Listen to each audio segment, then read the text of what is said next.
ये सवाल आपके वार्षिक परीक्षा में आना ही आना है।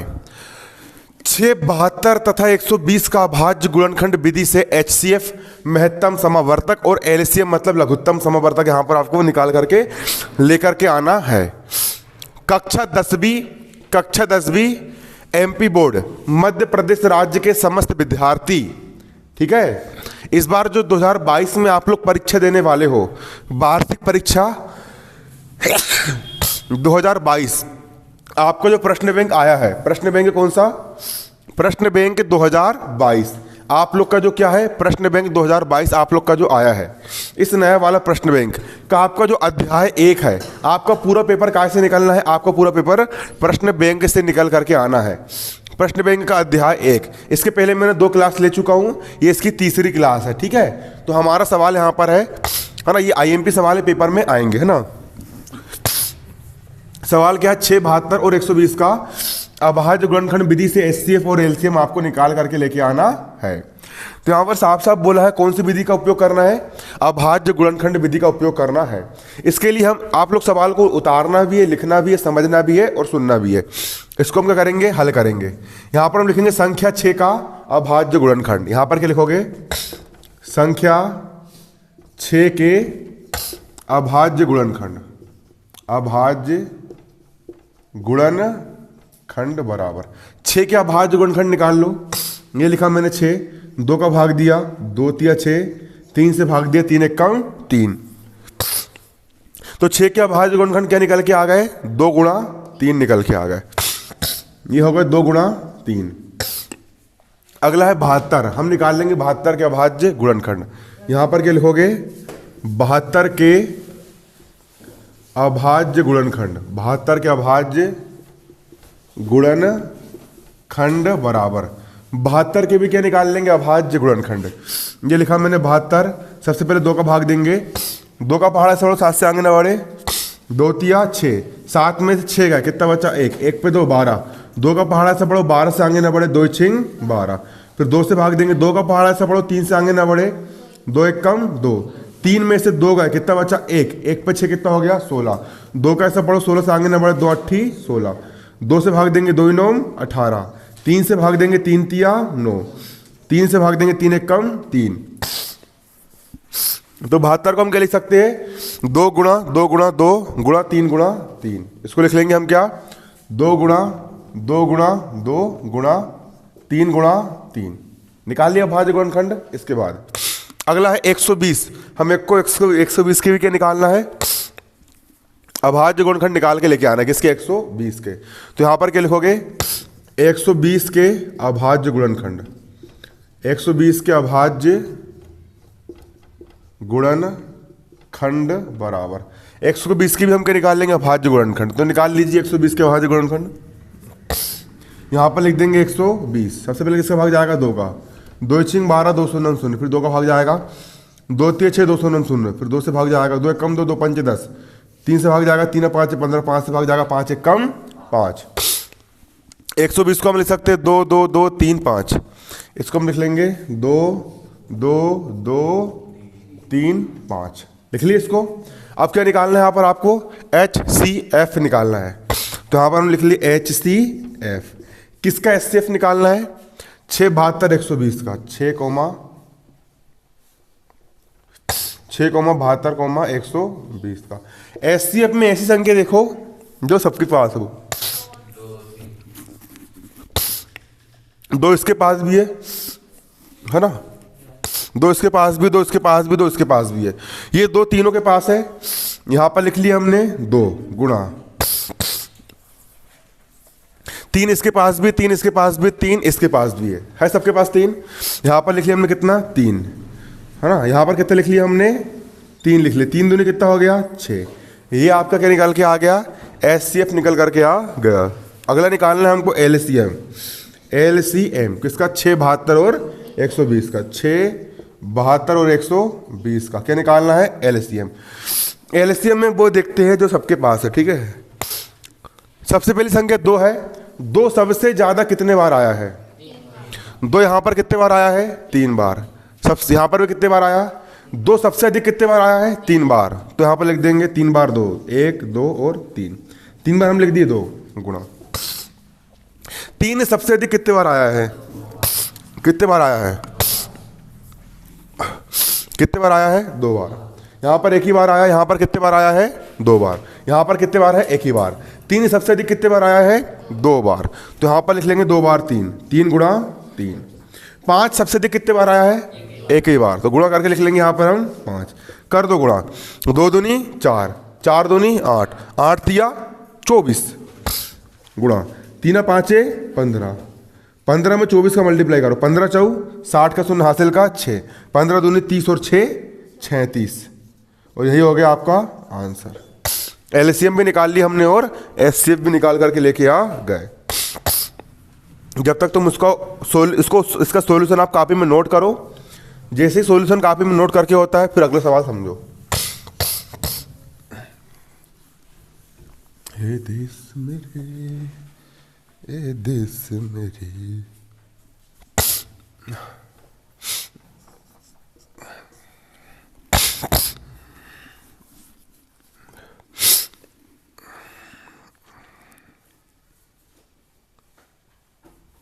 अगला सवाल है अभाज्य गुणनखंड विधि द्वारा 12, 15 और 21 के 12, 15 तथा 21 के HCF बा LCM ज्ञात करो। ये प्रश्न बैंक का सवाल है ना, इसको उतार लिए कॉपी में, सबने नोट कर लिए, नोट कर लिया कॉपी में, मिटा दो उसको।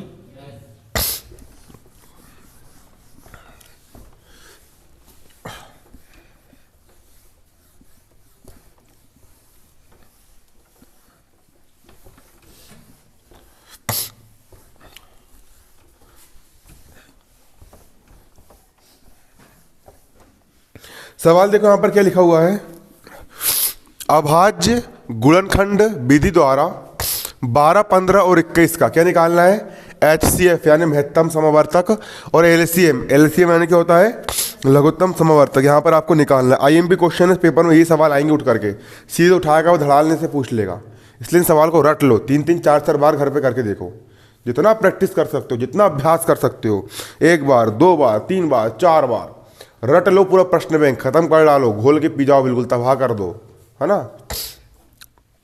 यहां पर हम क्या डालेंगे, हल डालेंगे। यहां पर क्या लिखोगे, 12 के अभाज्य गुणनखंड, यहां पर लिखोगे 12 के अभाज्य गुणनखंड, निकाल लो 12 के अभाज्य गुणनखंड। यहां पर लिखे हमने 12, 2 का भाग देंगे 2 छिंग 12, 2 से भाग देंगे 2 तिया 6, 3 से भाग देंगे 3 एक कम 3, निकाल लिए।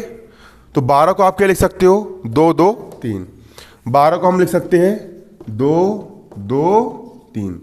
अगली संख्या क्या है यहाँ पर हमारी, 15 है। अब हम क्या निकाल लेंगे, संख्या 15 के अभाज्य गुणनखंड। यहाँ लिख लोगे 15 के अभाज्य गुणनखंड, 15 के निकाल लेंगे। यहाँ पर लिखा मैंने 15, किससे भाग जाएगा, 3 से, 3 5 है 15, 5 से भाग जाएगा 5 एक कम 5।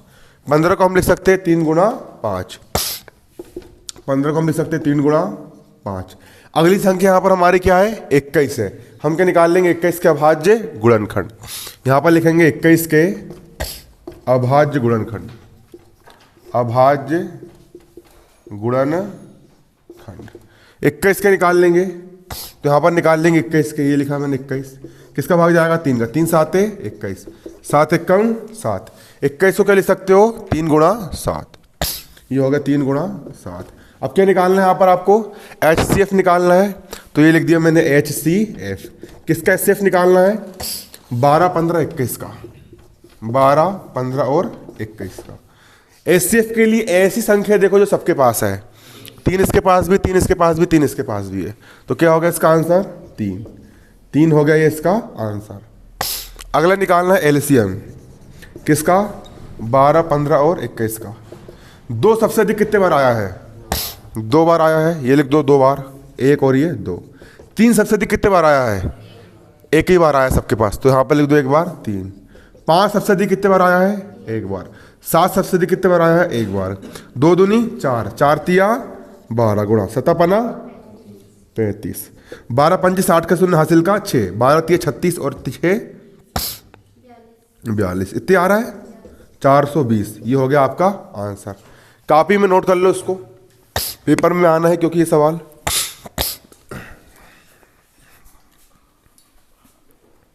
हो गया। जब तक कॉपी में तुम लोग इसको नोट करो, मैं अगला सवाल यहां पर आपको लिखवाता हूं, है ना।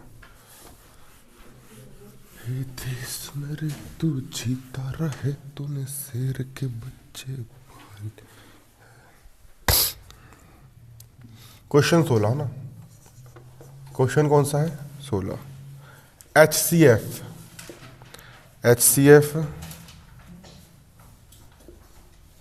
306, 657 बराबर 9 दिया है। LCM 306, 657 याद करो। लिख ली सवाल? सवाल को लिखो, लिखना भी है, समझना भी है, हाथ भी चलाना है। जिनसे बन रहा है उनको भी लिखना है, जिनसे नहीं बन रहा उनको भी लिखना है। ऐसे में रिवीजन होता है। गणित में कायरी कभी नहीं करना। कायरी, कई लोग क्या सोचते हैं कि यार हम तो इंटेलिजेंट हैं, हमसे सवाल बन जा रहा है, हम क्या करेंगे उतार करके। ऐसे लोग घमंड में चूर हो जाते हैं और पेपर में फिर नंबर कम आते फिर रोते हैं। ऐसा नहीं, जितनी प्रैक्टिस कर सकते हो, जितना अभ्यास कर सकते हो, जितने बार याद कर सकते हो, उतना रिविजन करना है। बिल्कुल मेहनत में कमी नहीं छोड़ना है। जितनी मेहनत कर सकते हो, जितना अभ्यास कर सकते हो गणित का, अच्छा बिल्कुल रगड़ रगड़ के गणित करो। बिल्कुल उंगली घिस जाए बिल्कुल तुम्हारी, ऐसा गणित करो बिल्कुल। ठीक है। रोज गणित करने के लिए रोज कम से कम 3 से 4 घंटे डेली गणित होना भैया। सेल्फ स्टडी, वो भी ध्यान निकाल लो भैया और अच्छा रिवीजन करो। गणित पूरी खत्म करके होगी घर पे अच्छा 3 घंटे 4 घंटे रहट के गणित करो। बिल्कुल रहट के भर डालो, बिल्कुल एक एक कापी, रोज एक दिन में कापी भर डालो पूरी। अच्छा बिल्कुल 10-10 बार 20-20 बार करो। प्रश्न बैंक सबसे पहले मैं क्या बोल रहा हूँ, 6 के 6 विषय के प्रश्न बैंक पूरे तैयार करना है। लेकिन सिर्फ प्रश्न बैंक के भरोसे नहीं बैठना है, क्योंकि कहीं लिखा नहीं कि प्रश्न बैंक से ही आना है। प्रश्न बैंक कंप्लीट होने के बाद फिर अपने तरफ से भी तैयारी करना है, लेकिन प्रश्न बैंक से पहले खत्म करना है। ठीक है। यहां पर सवाल क्या लिखा है? HCF 2 संख्या दी गई है। पहली संख्या दी गई है 306 और दूसरी है 657। इन दोनों संख्याओं का HCF दिया है 9। महत्तम समावर्तक कितना है? 9। और LCM, इन दोनों संख्याओं का LCM यानी लघुत्तम कितना है? नहीं पता। तो हमको क्या ज्ञात करना है? लघुत्तम समावर्तक ज्ञात करना है। यहां पर हम क्या लिखेंगे? हल। यहां लिखेंगे दिया है। क्या लिखेंगे? दिया है। संख्याएं, संख्याएं क्या दी गई है? पहली संख्या A बराबर कितनी है? 306 और दूसरी संख्या B बराबर कितनी है? 657। तथा HCF कितना दिया है? HCF बराबर कितना है? 9। क्या ज्ञात करना है? LCM ज्ञात करके लेके आना है। करना है। एक सूत्र होता है, रट लेना सूत्र को, ऑब्जेक्टिव में भी आता है। 2 संख्याओं का गुणनफल बराबर होता है उन संख्याओं का LCM गुणा उन संख्याओं का HCF। तो लगा देंगे यहां पर हम सूत्र। सूत्र होता है 2 संख्या का गुणनफल बराबर क्या होता है? LCM गुणा HCF। 2 संख्या है। पहली संख्या कितनी है यहां पर? 306 गुणा दूसरी संख्या यहां पर कितनी है? 657। 2 संख्याओं का गुणनफल बराबर, LCM का मान नहीं पता तो यहां पर आ गया x गुणा HCF का मान कितना है? 9। ये लिख दिया मैंने कितना? 9। 306 का हो गया 306, 657 का 657 बराबर किस तरफ? 9 गुणा में है, इस तरफ 9 काय में जाएगा? बटा में। x का हो गया x। इसको काटा पीटी करके हल कर देंगे तो x का आंसर आ जाएगा। काट दो। 9 एकम 9, 9 तिया 27, बचा 3, 9 चौक 36। 657 में 34 का मल्टीप्लाई करो, आंसर आ जाएगा 657 गुणा 34। 7 चौ 28 का 8 हासिल का 2, 5 चौ 20 और 2 22 का 2 हासिल का 2, 6 चौ 24 25 26 गुणा 7 तिया 21 का 1 हासिल का 2, 5 ती 15 16 17 का 7 हासिल का 1, 6 तिया 18 और 1 हो गया 19। 8 का हो गया 8, 2 और 1 हो गया 3, 6 दूनी 12 13 का 3 हासिल का 1, 9 10 11 12 का 2 हासिल का 1 2। इतने आ रहा है? क्यों इतने आ रहा है? 22,338। हाँ इतनी आ रहा है, इसको उतार लो। सवाल सरल है कठिन है, मैं थोड़ा स्पीड में इसलिए पढ़ा रहा हूँ क्योंकि ये रिवीजन चल रहा है। पहले मैंने आराम से पढ़ा दिया, आराम से मैंने वो समझा दिया ना, अब क्या चल रहा है? रिवीजन। और बाकी जिसको समझ में नहीं आएगा वो पूछ सकता है कि ये स्टेप कहाँ से आई, तो उसको मैं उसको बता दूंगा ना। उतार ली इसको, नोट कर ली कॉपी में। अगला सवाल,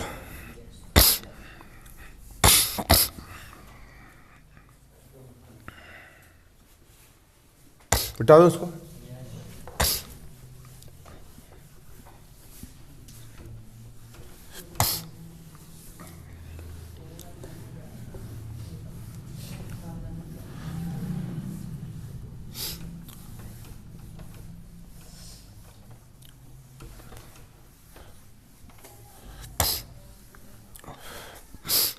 अगला सवाल कहाँ का है, बुक में देखो।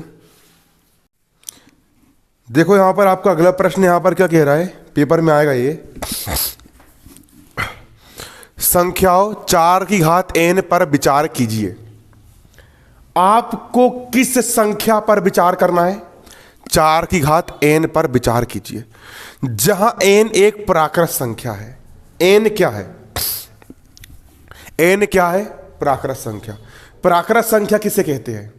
1 से लेकर के अनंत तक काय में आएगी वो प्राकृत संख्या में।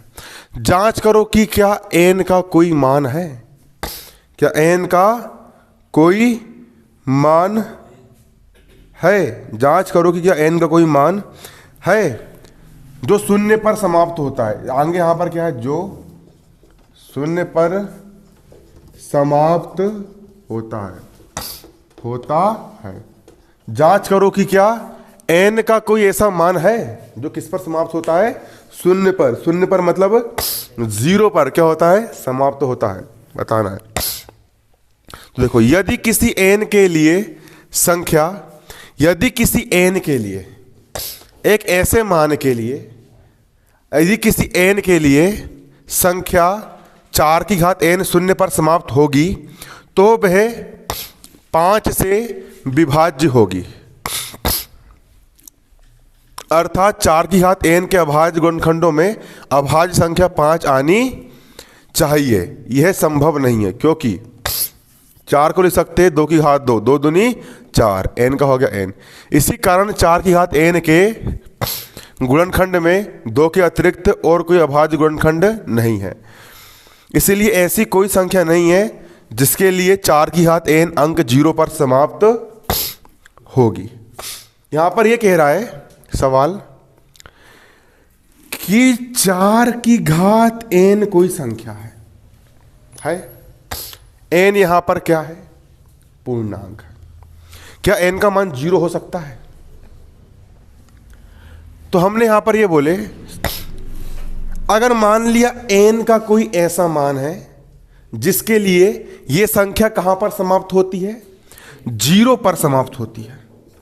कुछ भी ऐसा इसका हल करने पर मान आता है, इतना कुछ आता है, कहां पर समाप्त होती है? 0 पर। अगर कोई संख्या 0 पर समाप्त होती है और इकाई का अंक यदि 0 और 5 होता है तो उस संख्या में किससे भाग जाता है?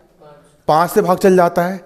5 से विभाजन का नियम क्या कहता है कि यदि इकाई के स्थान पर अगर 0 है या इकाई के स्थान पर अगर 5 है तो किससे भाग चला जाएगा? 5 से भाग चला जाएगा। तो मतलब ये जो संख्या है ये 5 का क्या होना चाहिए? अभाज्य गुणनखंड होना चाहिए। लेकिन अगर इसको तोड़ करके लिखा जाए तो इसको हम लिख सकते हैं 2 की घात 2, 2 दूनी 4, n का हो गया n। तो संख्या 4 में सिर्फ एक ही अभाज्य गुणनखंड है, वो क्या है? 2। 5 है क्या? नहीं है। इसमें 5 का भाग जा रहा क्या? नहीं। 5 का भाग नहीं जा रहा, इसका मतलब ये है कि संख्या 0 पर समाप्त नहीं होगी। आया कि नहीं आया समझ में? आ गया? यही तो कह रहा। अरे अच्छे से सुन, याद कर लो, रट लो इसको, लाइन को। समझ में नहीं आई तो रट लो, समझ में आई तो उसको समझ के करके देख लो, लेकिन पेपर में आएगा बन के करके आना, बिल्कुल, है ना, आना ही पेपर में। माना किसी संख्या n के लिए, माना कोई संख्या n के लिए संख्या 4 की घात n, संख्या 4 की घात n मान लिए भैया 0 पर समाप्त हो रही है। अगर ये 0 पर समाप्त होगी तो उसे 5 से क्या होना चाहिए? विभाज्य होना चाहिए। 5 से विभाज्य होगी, और अगर ये 5 से विभाज्य हो रही मतलब 4 की घात n के अभाज्य गुणनखंड में क्या आना चाहिए? 5 आना चाहिए। लेकिन यहां पर सिर्फ क्या आता है? 2 के अतिरिक्त और कोई नहीं आता, सिर्फ क्या आता है? 2। 4 को लिख सकते 2 की घात 2, इसीलिए ये 0 पर समाप्त नहीं होगी। मतलब ऐसी कोई संख्या नहीं है जिसके लिए 4 की घात n अंक 0 पर क्या होती है? समाप्त होती है। सवाल बनेगा नहीं बनेगा? बन जाएगा। चलो आगे, है ना।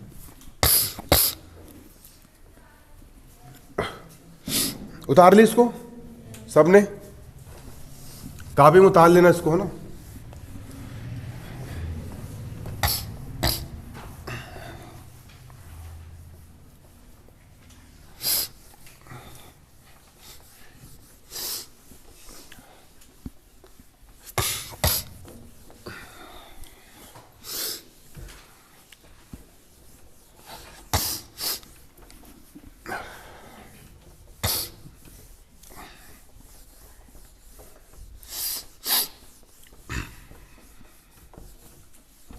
लास्ट सवाल, एक ही बचा ना?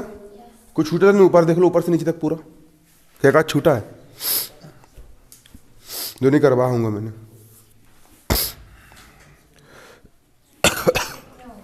चलो लास्ट सवाल, 18वां क्वेश्चन, अंतिम सवाल। सवाल देखो यहां पर क्या लिखा हुआ है, व्याख्या कीजिए, व्याख्या कीजिए, व्याख्या कीजिए। 7 गुणा 11 गुणा 13 धन 13 और 7 गुणा 6 गुणा 5 गुणा 4 गुणा 3 गुणा 2 गुणा 1 धन 5 भाज्य संख्याएं है।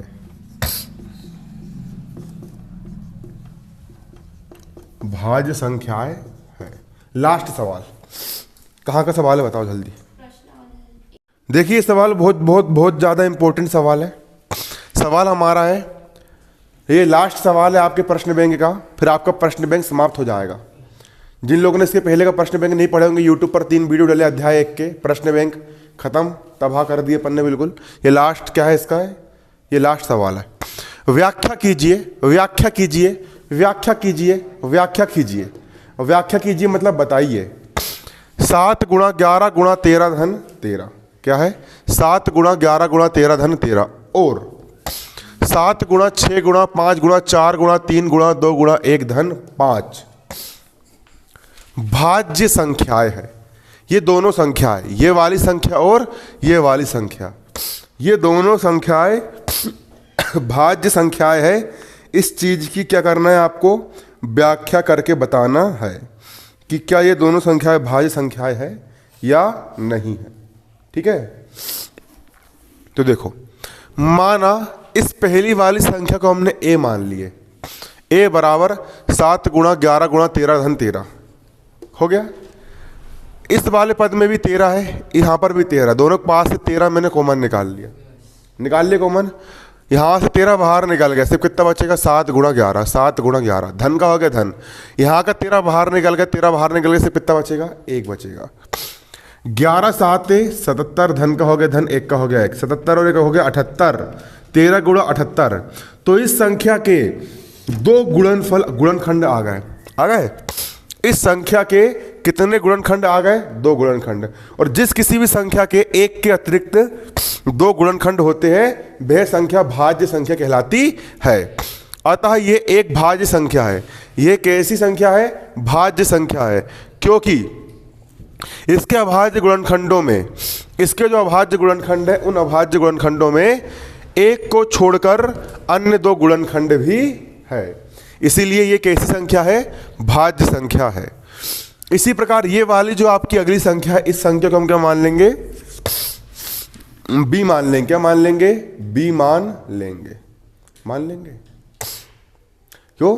तुम लोग की क्लास में कुछ ऐसी घटना होती कि नहीं? किसी ने चोरी कर लिया, कटहर चोर ली, पेन चोर ली, पेंसिल चोर ली, लड़कियों में होती है इधर?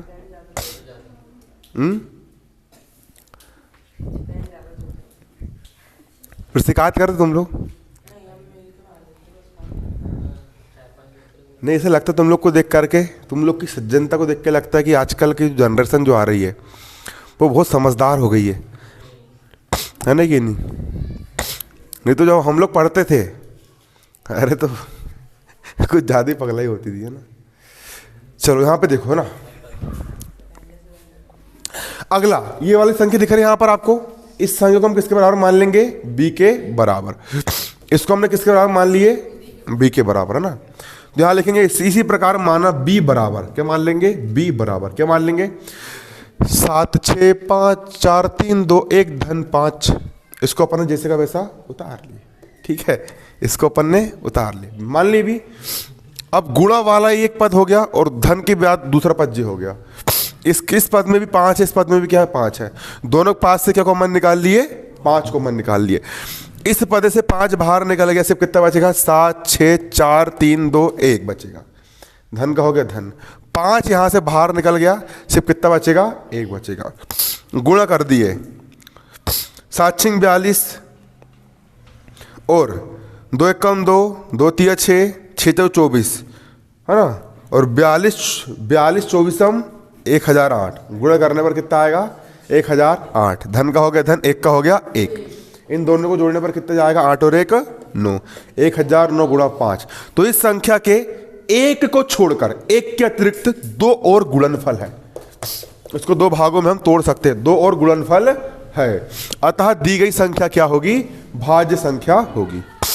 अतः यह भी एक भाज्य संख्या है क्योंकि इसके अभाज्य गुणनखंडों में एक को छोड़कर अन्य दो गुणनखंड भी शामिल है। अध्याय 1 खत्म। देखिए बच्चों, अध्याय 1 चैप्टर 1 का आपका जो प्रश्न बैंक है उसका आपका एक सवाल छूट गया था बीच का, तो मैंने सोचा कि वो सवाल भी आप लोग को मैं करवा देता हूं।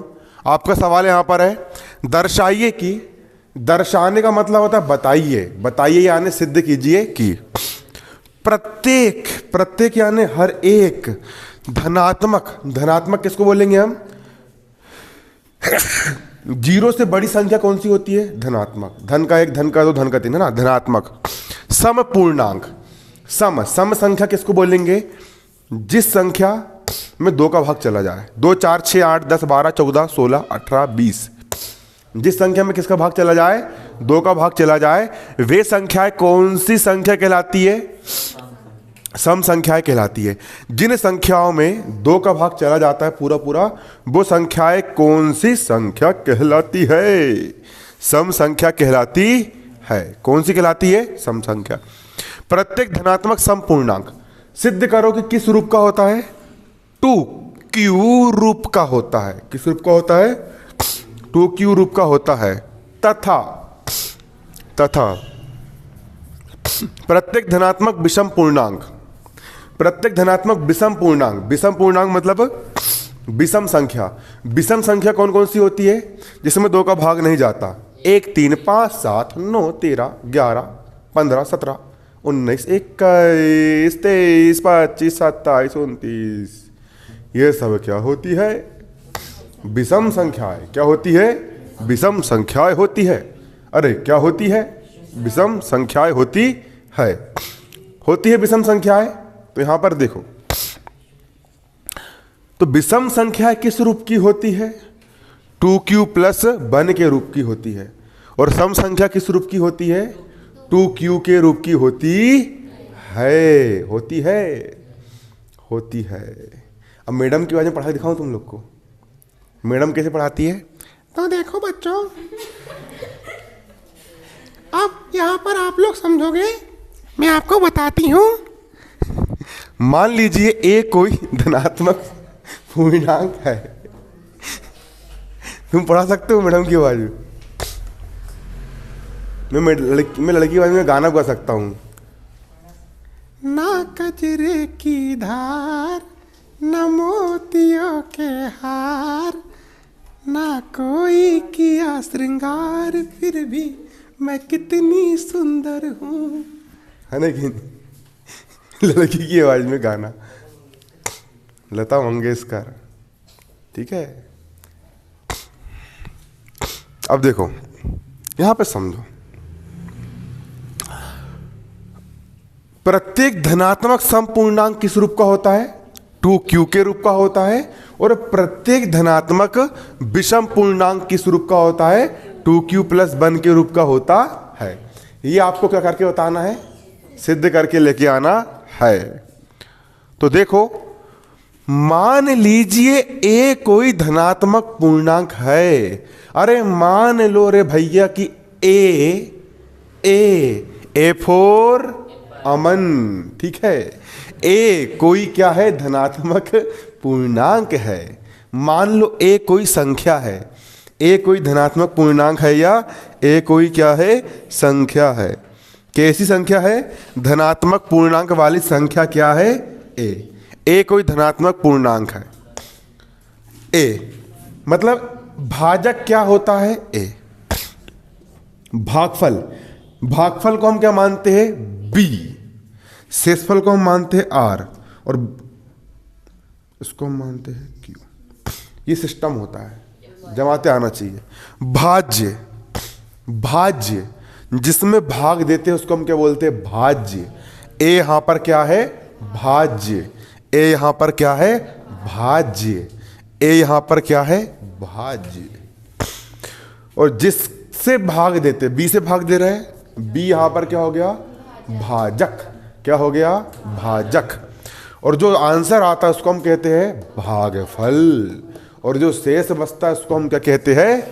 शेषफल। तो हमने मान लिया a कोई धनात्मक पूर्णांक है। क्या मान लिए? a कोई क्या है? धनात्मक पूर्णांक है। और हम भाग कितने से दे रहे हैं? इसमें 2 से भाग दे रहे हैं। कितने से भाग दे रहे हैं? 2 से। मतलब भाजक b कितना मान लिया हमने? भाजक b बराबर कितना मान लिया हमने? 2। 2 ही क्यों माने? क्योंकि सवाल में भी 2 है, सवाल में भी क्या है? 2 है, इसलिए मान लिया भाजक b बराबर कितना है? 2 है। तब यूक्लिड विभाजन प्रमेयिका से, यूक्लिड विभाजन प्रमेयिका क्या होती है? भाज्य बराबर भाजक गुणा भागफल धन शेषफल।